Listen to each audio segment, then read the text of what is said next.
I'm old bull. I've been broken, bruised, humbled, and I'm still standing. I've buried mistakes, carried quiet regrets, and learned the hard way that being a man ain't about winning every fight. It's about knowing which ones are worth stepping into. Around here, we don't chase noise, we build wisdom. One scar at a time, God.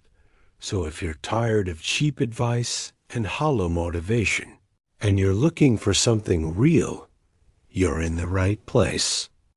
Grab your boots, light the fire, and sit with me. We're not just talking, we're rebuilding what it means to be a man. They'll tell you to follow your heart, as if that alone could steer a man through the storms of life. But I'll tell you something few are brave enough to say out loud. Your heart can lie to you, especially when it's tired, scared, or just looking for the easy way out. The truth is, most of the pain you're carrying right now, the regret, the lost time, the broken trust, it didn't come from evil. It came from a bad decision. One moment, one choice.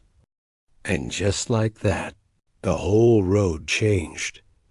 But here's the part they don't teach you. You're never just one decision away from ruin. You're also one decision away from redemption. And that's what we're here to talk about. I'm not here to give you cheap motivation or another list of rules for success. I'm here to walk with you through the real terrain, where emotions blur reason, where silence speaks louder than words, and where being a man isn't about how fast you react. It's about how well you choose dot. So if you've ever felt stuck, if you've ever looked in the mirror and wondered, how did I get here? Then stay with me, because the next few minutes might just hand you back something you lost along the way, your compass. And once you've got that, there's no telling how far you can go. There's a fire that burns hotter than any campfire I've ever sat beside, and that's the fire of conflict, when a man keeps feeding it with pride. I've learned over the years, sometimes the strongest move you can make is walking away from the argument instead of charging into it. It may not feel like the cowboy thing to do at first, but letting go takes more strength than drawing your knife. Every time you stoke the flames through another insult, another jab, another angry stare, you're just tossing your piece into the firewood pile. And for what? To win a fight that leaves both of you tired, burned, and empty when you pull back, though, something powerful happens. That silence like the mountain air at dawn cools the flames. Conflict doesn't survive on its own. It needs reaction. It needs fuel. A real man, a strong man, doesn't prove his worth by dominating others, but by choosing when not to fight. I used to think manhood meant standing your ground no matter what, but I've found real courage sometimes looks like turning around and walking back to the saddle instead of into the storm. That quiet strength, that old soul restraint, it's what separates the wounded warrior from the reckless brawler. I remember a time when my younger self threw words like bullets, fast and loud. I hurt people who didn't deserve it all, because I couldn't stand not having the last word. One evening by the fire, my grandfather looked me dead in the eye and said, "Son, if you starve the fire, it dies." Took me years to truly understand what he meant. These days, when conflict rises, I think of that. I picture the fire shrinking as I stay still, breathe deep, and choose peace. Not because I'm weak, but because I've carried enough weight, felt enough regret, and I've got no interest in burning down what I've spent years building. And in that stillness, something else begins to rise. There was a time when I thought I had to answer everything, every insult, every sideways glance, every challenge tossed my way like a stone in the trail. But silence, my friend, is a weapon. Few strong men know how to wield. A quiet man isn't empty. He's full of self-respect, inner fire, and the kind of wisdom that doesn't need to shout. Being a man doesn't mean reacting like a wild bull to every provocation. It means choosing which battles are worth the wait. Sometimes the most masculine thing a man can do is nod, walk away, and let the wind carry the noise behind him. Someone throws their anger at you like a punch, and you just stand still, calm, composed. That's not weakness. That's what I call stoic manhood. I've been in rooms where a raised eyebrow and a deep breath said more than 1,000 angry words. Silence disarms chaos. It's a kind of discipline that separates the older man from the restless boy. You don't always have to carry your rifle in your hands. Sometimes your silence is the most loaded weapon you've got. And in that silence, there's room for reflection, for peace, for the kind of clarity that lets you rise above the storm rather than get swept up in it. A friend of mine once told me that wolves don't bark. They observe, they wait, and they strike only when it matters. That stuck with me. We're not meant to bark back at every noise in the woods. Some things are better left unanswered. And when your wife, your son, your brother throws words they'll later regret, your silence can be a shelter. Not a cold one, but a calm one. A campfire they didn't know they needed. And the longer you live, the more you realize you don't need to fix every misunderstanding with words. Sometimes silence does the heavy lifting, and what comes next depends on how well you've learned to listen. Disagreements are like dry brush in the forest, handled carelessly. They ignite fast and burn everything down. But they don't have to. You don't have to lose your temper to make your point. I've sat across the table from good men husbands, brothers, even strangers, who thought entirely different from me. And we talked, shared, listened, and walked away with mutual respect still intact. Being a man doesn't mean you bark and bite at every differing opinion. It means knowing how to hold the line without turning the conversation into a battlefield.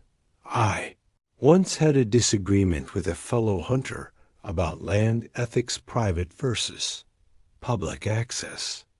It got heated fast, but I caught myself, took a breath, swallowed. Pride like bitter whiskey. I realized I didn't need to convince him. I just needed to hear him. That simple act of choosing to listen instead of lash out was like throwing water on the fire. We still shook hands, shared a firewood pile that night, and had a laugh before sleep. That's what strong men do. They carry the weight of disagreement with dignity, not with raised voices and broken fences. When you approach a disagreement with respect, you create space for growth for you and the other man. That's real maturity. That's quiet strength. And when your children watch you navigate tension without yelling, you're teaching them what being a father, a husband, a protector really looks like. You're showing them that masculinity doesn't mean dominance. It means emotional discipline. We weren't built just to fight. We were built to endure, to reflect, to speak truth with a steady voice. That's how you keep your forest from going up in flames, and that mindset prepares you for what's coming when not every challenge requires a fight. There's this old instinct in us, call it pride, call it training that whispers, if someone pushes you, push back harder. But real strength, it doesn't always look like a clenched fist. Sometimes it looks like a man holding steady, not flinching, not swinging, just standing firm in who he is. I've been stared down, cursed at, challenged in front of a crowd. And you know what hit hardest? Not my fists, my stillness, my choice, not to retaliate. That's a quiet kind of power most men never tap into. And those who do, they carry a different kind of legacy. Years ago, I was working fence lines with a young cowboy who had fire in his belly and no brakes in his mouth. A ranch hand crossed him, and his fists were ready before his brain had a say. I pulled him aside later and told him, "You didn't win anything back there. You just showed how easy it is to rile you." A real man, an older man, a provider, a warrior in his own home knows when to sheath the knife, because not every wolf that growls is worth chasing. Some are just noise in the dark, testing if you'll lose yourself to pride. You don't have to engage every threat. That doesn't make you a coward. It makes you seasoned. It makes you someone who's carried the scars and doesn't need to prove anything anymore. I've walked away from fights that would have cost me more than a black eye. They'd have cost me peace, purpose, even people I love. Let that sit with you. Every time you don't strike back, you're choosing something greater than ego. You're choosing self-respect. And that restraint lays the foundation for something deeper, because real control opens the door to maturity, which is where we're headed next. I used to think every fight was a test of manhood, every insult, every challenge, every raised voice. I thought walking away meant I was weak. But time teaches a man different things. You start realizing not every battle is about courage. Some are just traps for your peace. Maturity, real maturity, is when your first thought isn't how do I win this, but is this even worth my time? That shift right there, that's when you stop fighting for pride and start fighting for purpose. Asterisk.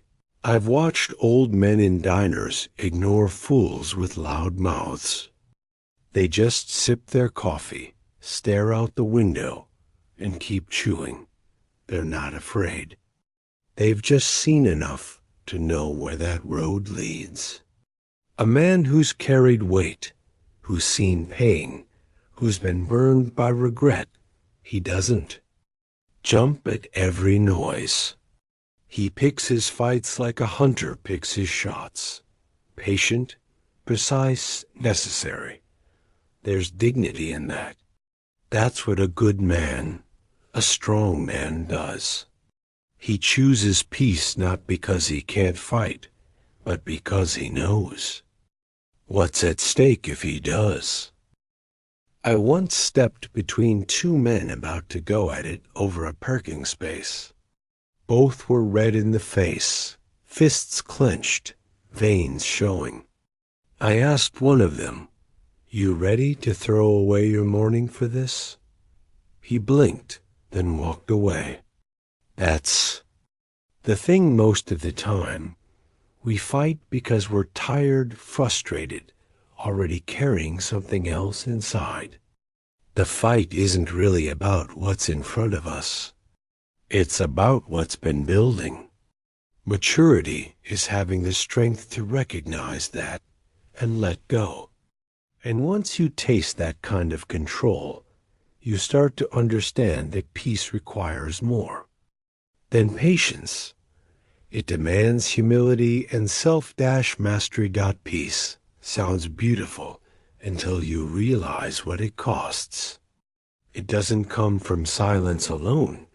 It comes from swallowing your pride, even when every bone in your body is itching to fire back.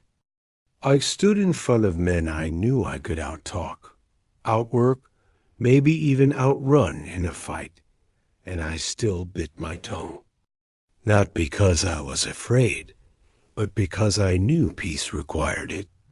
You can't build a calm life swinging axes at every tree in your path. Sometimes you lower your voice, not because you're weak, but because you're the only one in the room strong. Enough to. There was a night, long ago, when my wife and I had a disagreement that got a little too sharp. I don't even remember what it was about, only that I wanted to win, to prove I was right. But I caught a glimpse of myself in the window, saw the face of a tired, stubborn man, and I hated what I saw. That was the moment I learned something most men never do. Peace isn't found in being right. It's found in being real. In being man enough to say, I might be wrong. Let's figure this out together. That's humility. That's strength. Of character. Self-control is like a good rifle. You don't use it every day, but when you need it, you better know how to handle it. Same goes for peace. You won't always be in the woods or by the fire. Sometimes you're in traffic, at work, at the dinner table, and peace becomes a decision, not a feeling. A quiet warrior, a true provider, knows that building a life worth living takes restraint, not just reaction. And if you're willing to humble yourself, to trade ego for harmony, you'll find the kind of calm that can carry you through far greater storms than a raised voice ever could. I've lost count of how many arguments I've seen or been part of that had no real reason to exist, other than one man needing to prove he was right. That's it. Not justice, not truth, just pride in disguise. It's a dangerous thing. This urge to win conversations makes you forget why you were even speaking in the first place. And if you've been out on the horse trail long enough, you'll realize fighting to be right often means being wrong about what matters most. Remember a family dinner where two brothers nearly came to blows over politics. Neither could change the other's mind, but both were determined to be right. Plates clattered, voices climbed, kids stared. And when it was over, no one felt stronger, only further apart. That night didn't end with a victory. It ended with a crack in the foundation of something sacred. And I tell you this, not as a judge, but as a man who stood in that fire. A man who knows that when the goal becomes being right, you stop listening. And when you stop listening, you stop loving. I've learned through years of scars and silence that a real man doesn't need to win every debate. A strong man, a provider, a grandfather, knows when to nod and say, That's an interesting way to see it, even if he disagrees. Not because he's weak, but because he values connection over ego, brotherhood over being loud, peace over pride. If every conversation turns into a contest, you'll die with trophies and no one to share them with. And the more you let go of needing to be right, the more space you make for something better, like building a calm environment, which leads us forward. Peace doesn't just show up at your doorstep like a lost dog. You have to build it slowly, deliberately, brick by brick, choice by choice. A calm home, a quiet camp, even a stable mind. None of that happens by accident. It's forged in how you speak, how you pause, how you breathe before you answer. Being a man means you carry the weight of the mood around you. Whether you're a father, a husband, or just an older man setting the tone for the day, your energy is the firewood that either warms or scorches the room. I've walked into houses where the walls held tension like smoke, where no one yelled, but everyone was on edge. That doesn't come from one big explosion. It's built from dozens of little moments. The way you slam a door, the way you dismiss someone mid-sentence, the way you let your anger speak before your wisdom has a chance to wake up. You want a calm environment? Start by owning your presence. Check your tone like you check your rifle before a hunt. Keep it steady. Keep it clean. Because once your words leave your mouth, they don't come back. They echo. I make it a habit to light a fire in the evenings. Not just for warmth, but for rhythm. It slows me down. Reminds me to be intentional. Maybe it's the crackling, maybe it's the silence, maybe it's the smell of cedar and pipe smoke, but it resets me. That's what we all need. Anchors, rituals, habits that signal peace. Whether it's a quiet walk, making the bed, saying grace, or just sitting by the window with a hot cup of coffee. These are the small things that build an atmosphere of safety. And when you master that, you start to understand not every moment needs a response.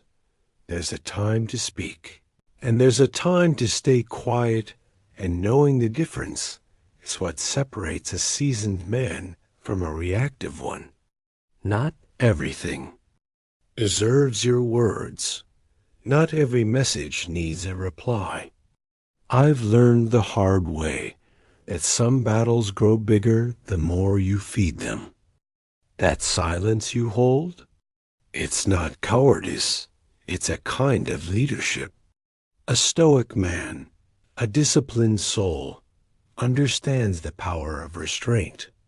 And sometimes the greatest show of strength is walking away before your anger gets a say. Younger version of me thought silence was surrender. That if I didn't defend myself, I'd lose ground. But life taught me that ground gained in pride is ground lost in peace. I remember getting a bitter message once full of accusations, built on assumptions. I almost responded. I almost wrote back a firestorm, but something in me paused. Instead, I closed the truck door, lit a cigar, and drove out to the ridge. Watched the sun fall behind the mountains. By the time I came back, I realized I didn't need to answer. That storm had passed without me stepping into it. Receding isn't retreating. It's repositioning, like a hunter moving with the wind, not against it.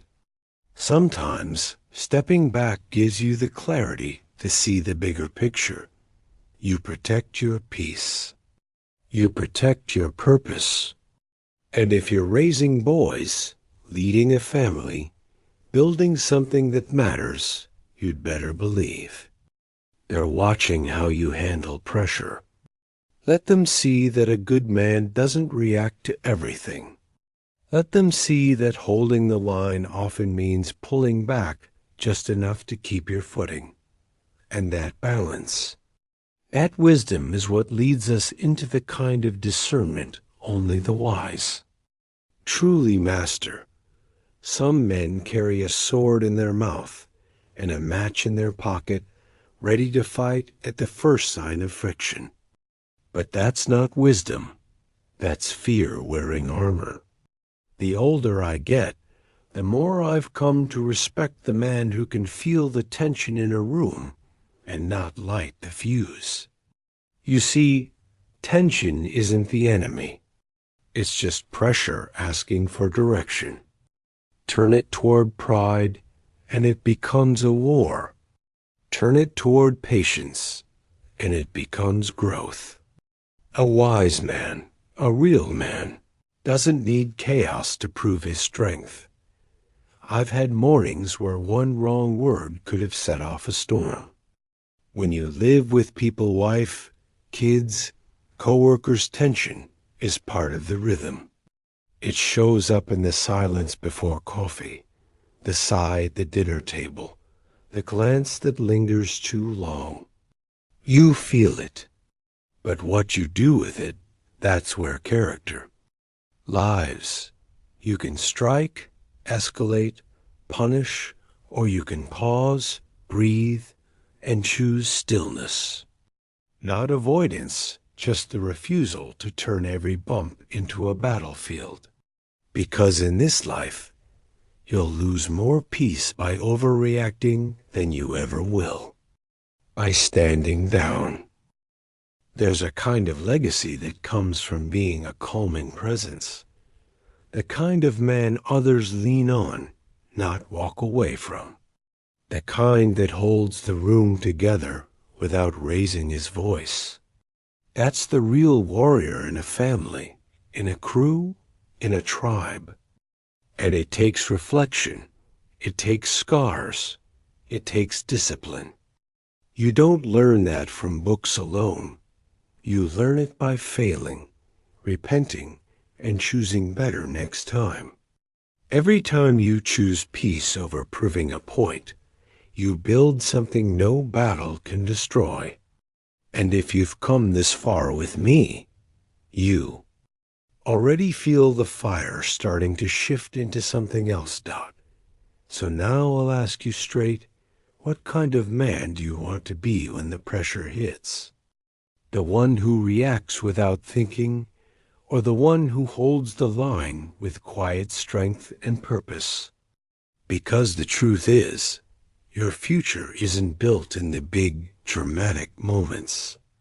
It's shaped in the still ones, in the small decisions, in the battles no one else sees. And if you're waiting for life to get easier before you change, you're going to be waiting forever. Are you ready to choose differently? To stop feeding the fire? To hold your tongue? To think before you leap? Because the life you've been craving thee? Respect the peace, the strength you can feel in your chest when you wake up in the morning. It's all on the other side of better decisions. Not perfect ones, just better ones. One step at a time. And it starts right now with one question. What are you going to choose today? If this message hit you deep, then don't just nod and move on. Leave a comment. Let me know what spoke to you most. Share it with a brother who needs to hear it. And if you haven't yet, subscribe to the channel and turn on notifications. Because out here, we're building something bigger than noise. We're building men. Let's keep walking.